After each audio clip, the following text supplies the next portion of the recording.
So here we have two CEOs of really interesting companies, both two of the most effective CEOs around, and we're here to talk about the CEO as a transformer. And I think you'll find they both have a lot to say on that, and that their companies also are fascinating. You know, in the case of Kaiser Permanente, which Bernard runs, you know, it's a unique company in the American economy. It's basically in the place that everybody wants to go, to take a holistic view of healthcare.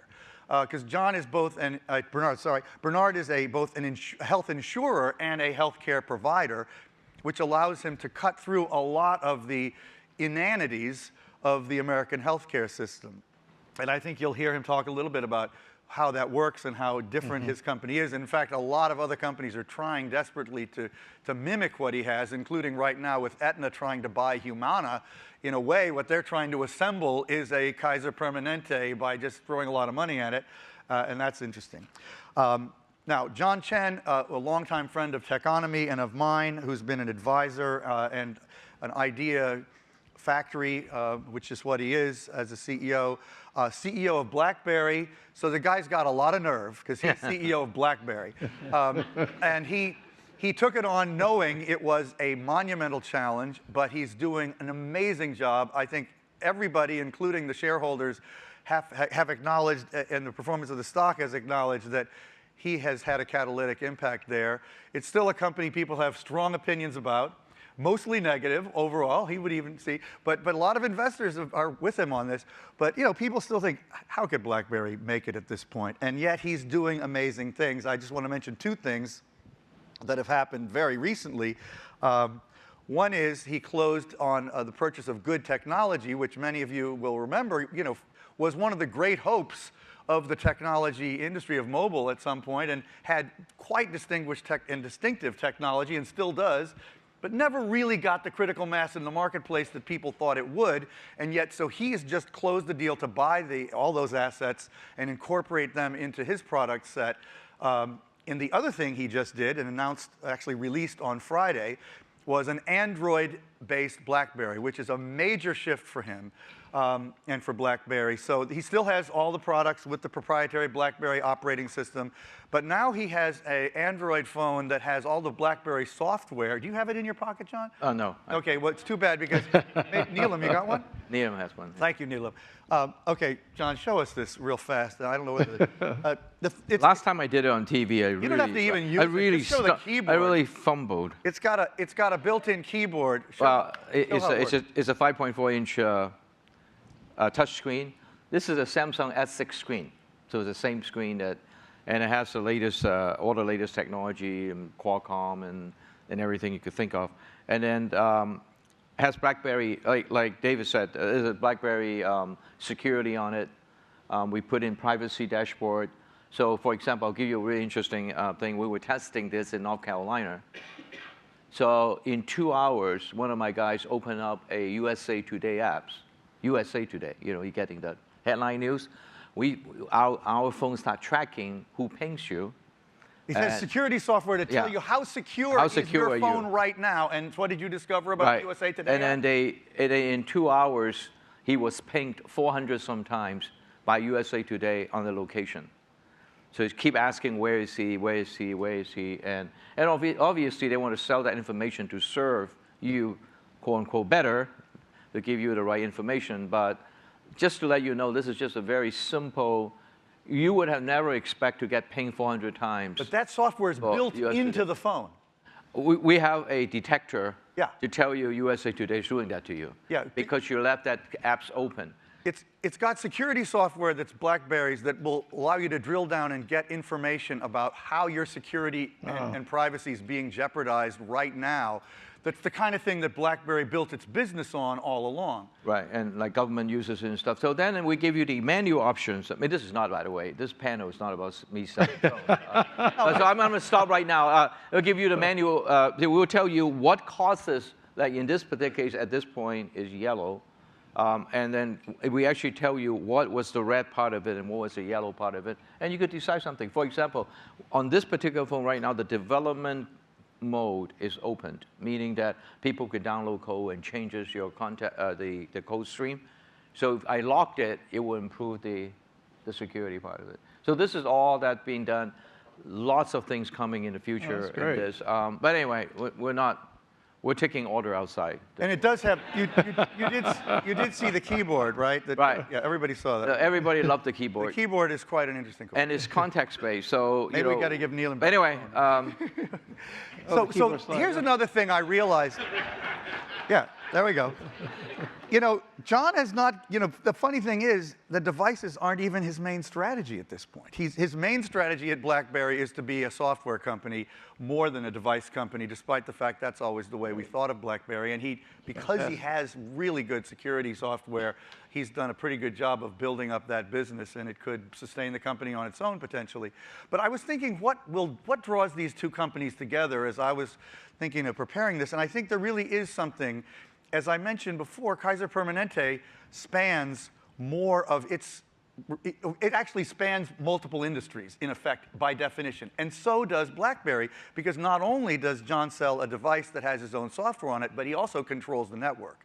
BlackBerry's always had its own network for its enterprise customers to give them security, which is why governments and the president use BlackBerry as opposed to other networks.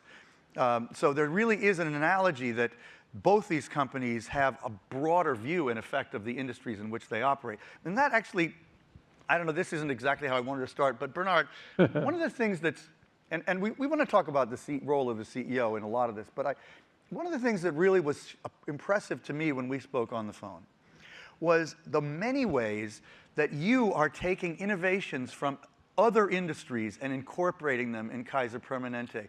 Could you talk about that? It's something that came up on the stage yesterday. Mike Sutcliffe of Accenture Digital said we have to look not in the rear view mirror, but in the side view mirror. Yeah. And you're doing that. How are you doing it? Yeah, well, good morning, everyone. Part of it is coming to conferences like this and seeing what the latest is, and maybe we can work something out. You know? Yeah, exactly. No, it's grounded in the belief that the healthcare system in this country is fundamentally flawed. With all the greatness, you know, and we do a lot of great things in the industry, the healthcare system has been built on a model of intervention when you're sick.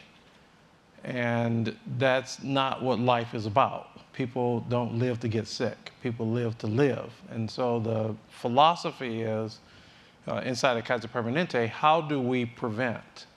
And how do we help people to, as we say, thrive? And what does it take to partner with people to help them and assist them in living healthy lives and then going out and doing what you do in life? So one of the things that we're working on is, if you step back and look at the way the industry has been set up, it is fundamentally designed where you come to us for everything you need. The doctor's office visit, the hospitalization, prescriptions, you name it. The healthcare industry has been insulated from the realities of the world forever, and so people have been conditioned that they always come to us. We're absolutely turning that upside down, because a lot of healthcare can be distributed out. And with tools and technology like we have today, one example in Kaiser Permanente, we do secure e-visits. That's a private visit between you and your physician, in which you can email your doc a confidential, secure line and have conversations and go back and forth. Last year, we did 21 million of those. 21 million. Wow. All right. This year, we're introducing telehealth, in which I can go on my iPad, which, by the way, I have it. I can talk to my doctor now, and there's a visual. That's not secure. You know that. Exactly. Well, no, we have ours in a special cloud, but we have a secure conversation in which we discuss. More than likely, she wants to look at something, right? And so if you think about, for example, the senior population who may have an appointment every week, and some of it is very simply the doctor wants to have a visual look at you. Well, now, with the high definition technology that's available, you can do that. We now have tools that we're working on that provides information to our population on an ongoing basis that gives them ideas and suggestions of what they can do to maintain health. We're in major partnerships with other innovative companies that are looking at new state-of-the-art technology that over time will, for example, there's a little pebble that can go into a pill and that can monitor how the pill is distributed throughout your body, and then it flushes out like with nature. You get the picture. And so these kind of things now are in the forefront of how we think about total health as opposed to health care that happens when you are sick. And you have more incentive to think that way because you're both the insurer and the provider. Well, and we take total responsibility for the person's health, right? Yeah. So we're not just a hospital system, which means when you're in my lane of being in the hospital, I do everything, but then you go out. We take care of the entire spectrum of care for the 10.2 million people who now belongs to Kaiser Permanente. But quickly just talk about, there are three things, I'll quickly mention if you want, but the things you've taken from other industries. One was the check-in, the fast lane, and the tracking of the patients. All three of those were things you analogized to other industries. Yeah, I mean, so just right quick on the emergency department is for true emergencies. We all know in the industry, emergency department is more than that. Emergency department, true emergencies in a typical hospital system in this country is like 3%, 4%. So of what the emergency room does? Of what the emergency room was ever intended for, meaning true emergency, gunshots, stabs, heart attacks, etc. That makes up about maybe 5 to 8% of the volume. The other 90-something% are people who are walking in to get just regular care that either couldn't get it at a doctor's office or uninsured or underinsured, and this is the episodic place to go.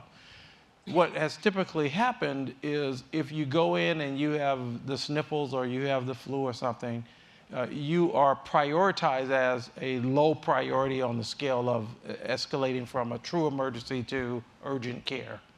And so you could wait in the ER for a couple of hours to be seen by a physician. We turned that upside down. We said, okay, let's treat this now, ultimately, like what happens in grocery stores, that there's a 15 items or less, or 10 items or less, or 3 items or less. So we say, now you show up in our emergency department, you have a slight cut. You don't have to wait.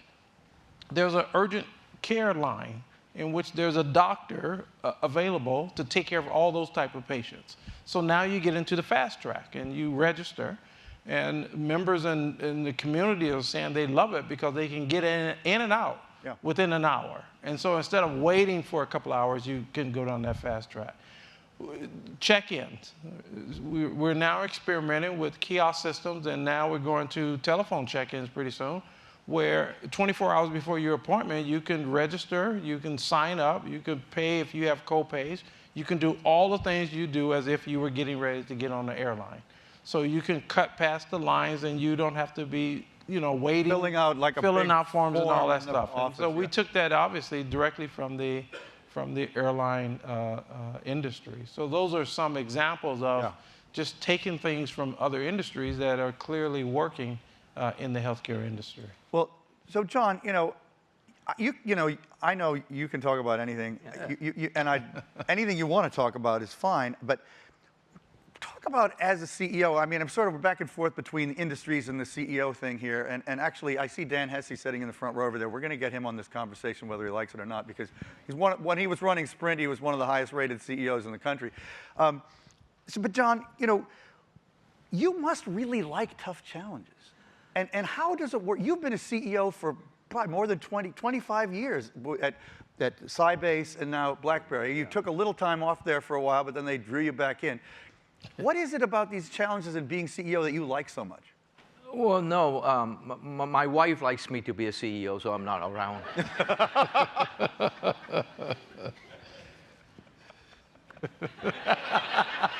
But I mean, I don't need to elaborate on that. But I think everybody needs to be useful. If I could help, I'd love to do it. I mean, I'm serious. Yeah. Your training is as an engineer. We were talking, you and Bill Gross both went to Caltech, and you were talking about that last night. Yeah, right. But okay, well, that doesn't really Well, take me sorry where I thought we were going to go. But we'll talk about this thing of speed, because this is one of the key things about this session. And I think what Bernard's talking about is taking innovations faster into Kaiser Permanente than others can do. When you think about speed, you've moved with incredible speed at BlackBerry because you had to. Right. How do you do that? How do you do that in an organization? Well, it's a complex situation, but seriously, I mean, it's like I'm working for Bernard in the emergency room. When you go into a situation like I normally end up, the company is obviously at the verge of going away. This was a brand that I think USA Today or something, or New York Times, and a couple of years ago said that here's the list of brands that it won't last. It's going to go away this year. And unfortunately, BlackBerry was on it at that time. Fortunately, we just got the same list. This year, we're not on it. So it's good. It's nice that people recognize the fact that we have pulled ourselves out from the edge of death. I think, the one thing you need to do is you need to recognize the fact that you must change. So the path you're on is not working. And if you start with that premise, there are a whole bunch of techniques one could deploy and employ, but the decision has to make pretty fast, and you have to assemble a team that really believe in you. And that's where a lot of the leadership part comes in. And you guys all know about turnaround leadership. So there are many books have been written on it. But at the end of the day, it's really about you write down on a ledger. It's like if personally I'm about to go bankrupt, what you do is you take a piece of paper, you put down on the left-hand side all the assets you own, and then on the right-hand side all the liability you have, and then you try to figure out how you match up and come out ahead. And it's really literally that. I mean, I usually just come up with balance sheets and say, here are the things that BlackBerry does very, very well. I mean, we either have the technology, have the patent, has deployed it, President Obama uses it, Chancellor Merkel uses it.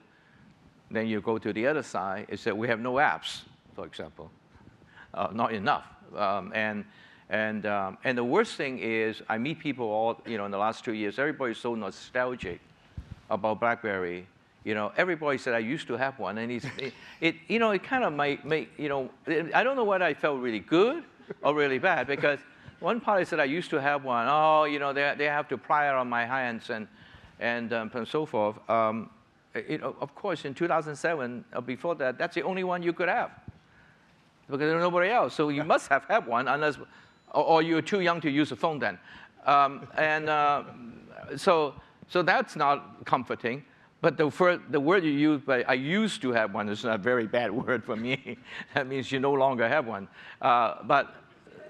So I have to work on a lot of these stuff. So you need to apply what you do well, and you say, okay, Dan, now you're going to jump ahead one thing. Is that forget about today's market. Okay, everybody wants to fight about smartphone and all that. Yeah, we're in that market. It's more than $1 billion for us a year. The more important thing is, what do you believe that the market beyond looks like? Now, I heard a lot about IoT. I know you folks are very focused on IoT in the future. It's really about endpoint computing. Right? Everything you connect at endpoint. So whether you're in a hospital or you're in the ambulance talking to the hospital before the ambulance arrived, everything is about endpoint computing. Then I said, well, what does BlackBerry do well? Security. And the funny thing about it is, I told everybody I met in the last 2 years, I said, we're the most secure phone. Nobody ever argued with me. Nobody even asked the question, why? They said most secure. If they have asked the question, I wouldn't know the answer. So this is one of those con jobs that's really great. Not that you deny it, of course. No, of course everybody said, if I said, I'm a very handsome-looking guy, and everybody say, yeah, okay. I mean, I'm not going to argue, why do you think I'm handsome? So I said, fine.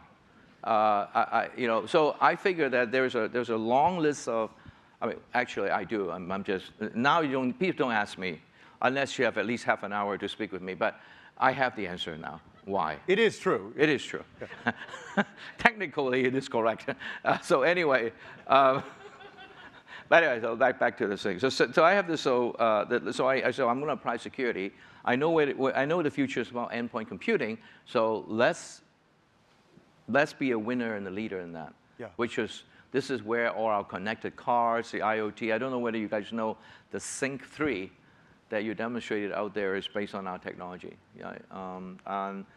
And this is why we built a phone. Everybody asks me, why are you building an Android phone? There are about 17,000 of them, and only one company barely make money, called Samsung. And I built it because I believe it really could showcase our security and privacy.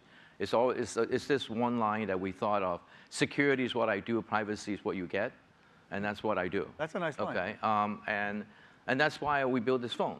Anyway, so I could go on. You know, I just remembered something. I moderated a panel at Davos in 2009, I think, on mobile, and Eric Schmidt was on it. And you know, I was asking. He uses the BlackBerry. I was asking. Does he now? Yeah. Well, He has always been. Here's the thing. So I was asking, how many phones do you have on you? And actually, the guy from China Mobile had 5 phones in his pocket right there. But Eric pulled out an iPhone and a BlackBerry, both of which he had, and he said, what we need to do is glue these together, he said. And then, you know, so he did Android. But you've finally really done that, which is quite interesting. Anyway, you should go look at that video. You could use it in your marketing. Okay, good. So Bernard, technology at Kaiser Permanente, how do you think about that? How high a priority is it for you as the CEO to be immersed in what is possible with tech? It's top of the list, top of mind, something I think about every day, because it ultimately is going to be the infrastructure of how we provide care. So if I was building Kaiser Permanente today versus 70 years ago, 70 years ago, Kaiser Permanente started with a hospital. That was the starting point, right? They built a hospital, if you will, in terms of where care was being provided. If I was building it today, I would start with technology. I would build a technology platform, and then I'll wrap everything else around that. Because it is the connectivity of everything that we do now, and technology is advancing so fast, it's a matter of keeping up, and it's a matter of picking and choosing. We're now building an entire digital platform in Kaiser Permanente. Now, why am I willing to, in essence, take out the landline computer platform and all that and now hardwire the digital? Because everything is going to be about digital going forward. And sooner or later, this little gadget is going to control much of what you do in everyday life. Yeah. And so what I don't want in my vision of technology in Kaiser Permanente is I don't want anyone to step out of the 21st century when they are interacting with Kaiser Permanente. Wow, And nice so point, yeah. you are used to going online to check your bank account. I want you to be able to go online to check your health account. You're used to keeping things tracked through technology. I want you to do it that way. We now use technology like this at iPads, iPhones at the bedside. We now have it traveling with you. So healthcare will be traveling with you as opposed to you have to go to its location. The final thing I would say, the other thing that I think about is actually what you were just talking about, which is with the technology comes the enhanced obligation of keeping that information as secure as possible. So I spend as much time worrying about and investing in the privacy and the protection as I do with the advancement of the technology. That is the single most thing that is most important. And I want to talk about brand damage. People are more concerned about their medical information getting into the wrong hands than they are, quite frankly, credit information. You can cut down and you can cut off a credit card. You can't cut off your DNA. You can't cut off who you are. And now, in the healthcare industry, the sophistication of the level of information that is gathered on individual, it requires an even greater obligation to do everything possible to keep that secure. It's interesting what you say about not asking people to leave the 21st century. You know, we talk a lot in these kinds of conversations about Uber and Airbnb because they sort of symbolize what's happening of kind of insurgents coming from outside the industry and disrupting things. But they also are doing something else, which they're raising expectations for what kind of service you get in anything. Right. And it's actually affecting government a lot. It's like, how come I can't interact with government the way I interact with Uber? But you're basically saying you want to make healthcare an experience as much like Uber as it can be. Oh, absolutely. And in fact, I think that it's from those other industries that builds certain expectations that then you carry into other environments or other industries. And we're no different than anyone else. I think that what has happened is that for many years, we've been able to represent healthcare as something so special. You know, it's right under being God in some cases was kind of like the imagery. We do what we do because we're experts and we're doing it to help you. And there are times in which you want that. If you're lying in the emergency room and you are having a heart attack, you want emergent care and you want it the best that it could be and you want the brightest minds working on you. And we have all that. But that's less than 3% of the total population that needs that kind of emergency care. You want to have a system now that is enhancing your ability to live life and contributing in very different ways to help you to stay healthy and to offer to you options of health.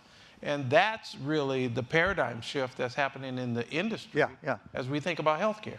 We had your own toss of Philips Healthcare Informatics on stage before. He said he knows you. And one thing he didn't say that he told me when we were prepping was that in the services that they're building, which they're converting their products into services along these same lines, they go so far as to think they may end up helping get groceries delivered to you. You know, this is the company that used to do the MRI, you know, and they're thinking now about grocery delivery because they're trying to think of what is it you really need. So you are in that same service delivery business now. Well, you know, we have, to that point, every year we do something like 70 million doctor office visits. Those are physical visits. 70 million. 70, right? Physical visits. And we own 38 hospitals, et cetera. I was meeting with the CEO over at FedEx, and I was learning about how they move packages, logistics. And it dawned on me, I have a major logistical issue in Kaiser Permanente. How do you move 70 million visits in the most efficient way possible where the member is enjoying the experience as opposed to being confused about what office do I go to next? And so that's taking the paradigm of moving a box in 24 hours to how you move people around where you know exactly where they are. Now, if you are going through a surgery, your loved ones, we now have a tracking system where you're waiting in the waiting room. You know every step of the way where your family member is through that surgery procedure. So you're not sitting there wondering for the next 3 hours, what's going on with my husband or my wife. Anybody who's had a relative in surgery has been through that. Exactly, yeah. And so that's really bringing technology and bringing the other industry thought process into the healthcare system. No one wants to sit for 3 hours in intense pressure waiting on their loved ones to come out of a very delicate surgery, and you don't know anything until it's over. This now says Mrs. Jones is actually in the operating room. Mrs. Jones is now in recovery. Dr. X will be out to see you in 30 minutes. And so you are informed during the entire process. Who has a question or a comment for either of these guys? Okay, Mary Lou, please. Could we get the mic up here? Yeah, thank you. Right here. Thank you. Bernard, I wonder if you could talk about what you're wearing on your right wrist. She's a technologist. I'm wearing the jawbone. That's a jawbone. No. Yeah. I was wearing the jawbone one time with Fitbit on the stage, and he said, "Look, I can get you the same thing. It's even better." I got a Fitbit here. And this is obviously about helping people to think about stuff like walking and movement and everything. And I didn't wear it just for the day. I wear it all the time. And I have a goal that I set for how many steps I want to take and all of that. And even looking at this, the technology today is so much better than it was when they first started and when companies first started. And pretty soon, what you're going to end up seeing is the ability to know your vital signs that's going to be no different than your intelligence of knowing what's going on in your automobile. This is the Internet of Things, by the way, which John mentioned. I mean, do you think about it that way? Oh, absolutely. Everybody should know certain things about their bodies, right? How's my resting heartbeat? How's my breathing? How's my oxygen? After I eat a meal, what happened to my sugar? Did it go up? How is energy being used? Those are normal things that we don't think about with the body. Well, when you get in your car, you think about how much gas you have. Are the air tires okay? If you hear noise, etc. So sooner or later, you're going to have diagnostics that you can wear that also is going to look cool, that sort of gives you a running indication of what's going on inside. And I predict it will be as normal as when you get into an automobile. And John will provide the security. Yeah, but it's going to be, and this is all true, but the problem that the industry is facing right now is, I'll give you an example. In July, we went on stage in New York, and we have our white hat hacking team. In literally like 10 minutes, we hack into an infusion pump. Wow. And the infusion pump, imagine that you're in the hospital bed, and this is where the medical records thing is important. It's not about your data being leaked out. That's a problem itself. But it's about what other people could modify your data. And if people could modify your data, we were able to control the infusion pump to either give you a lot more morphine than you needed remotely, or to shut it off. So you either be in a lot of pain or you'd be very happy. And these are very serious stuff. And so we're not only protecting the privacy of the data, we also need to protect people modifying the data. Yeah. And so those are very serious problems. But then that is the future. Okay, unfortunately, we got a lot of hands and not much time. I did see him, and Steffi, I don't know if we're going to have time for you. And I mentioned to Dan that I wanted to hear from him. So if he has a short comment he'd like to make, but he's not obligated, please. Hi, I'm Vijay Gurbaksani from the Business School at the University of California, Irvine. John, I have a question for you. So I liked what you said about vision and the competencies you have in security. My question is, what was missing in the past? Because it's great to hear about the future, but how did BlackBerry get itself into the mess it got itself into? Like, was it an execution problem? Was it a vision problem? Yeah, it was a problem of speed of change, the speed of disruption. We were doing so well in 2006, 7, and the beginning of 8.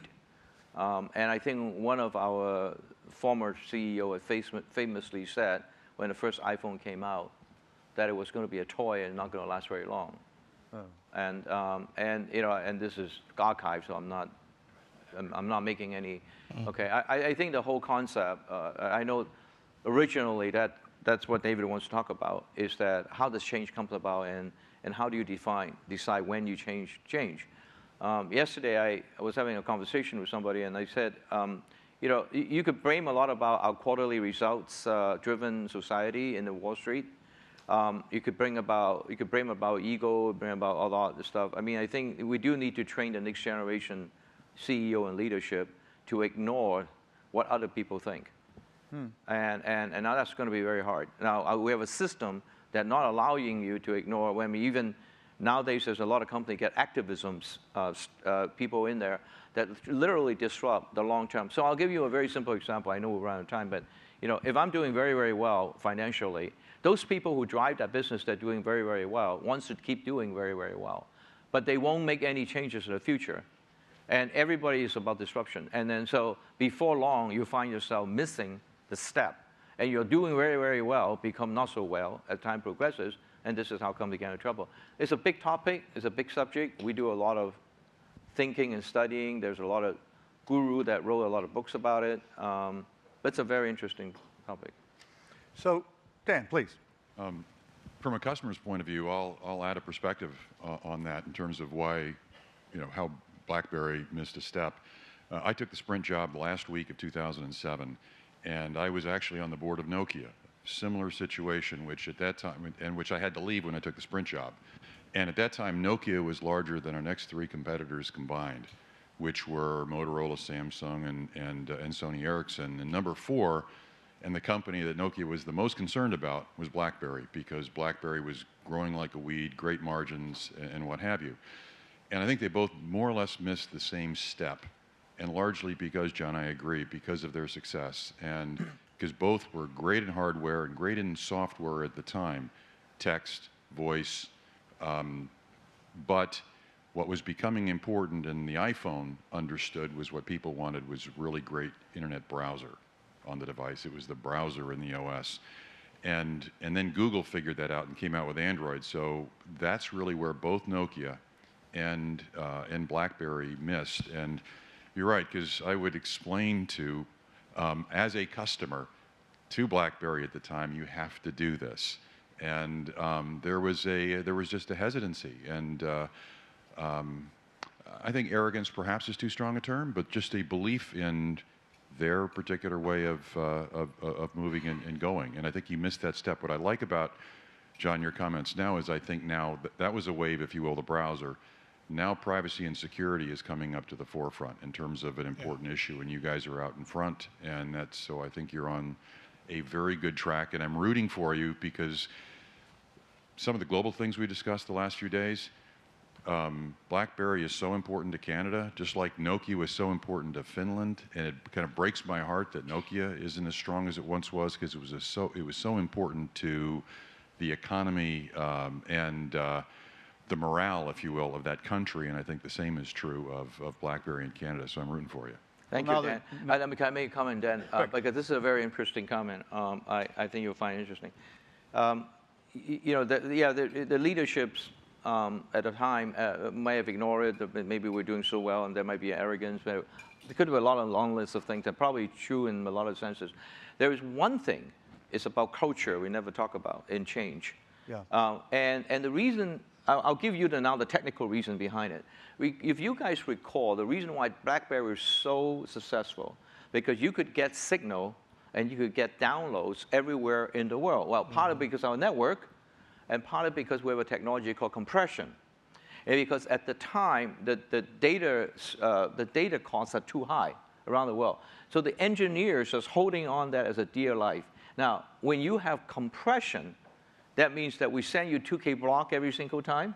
Well, it's wonderful for data roaming charges for email, but it's terrible for web serving. Web cannot, that's why you guys have the experience in the past that you get about a quarter a page, and then you got another quarter a page, and then you got a quarter a page. That was our blocking mechanism. So now this is where the culture comes in. You know, who have the vision to override both business and engineering? And especially when a company is doing well. Anyway, that's a different topic, a different time. This was great. Thank you both so much. Thank you. I love the way both of you think and talk. Thank you so much. Thank you. And thank you, Dan, for that, too.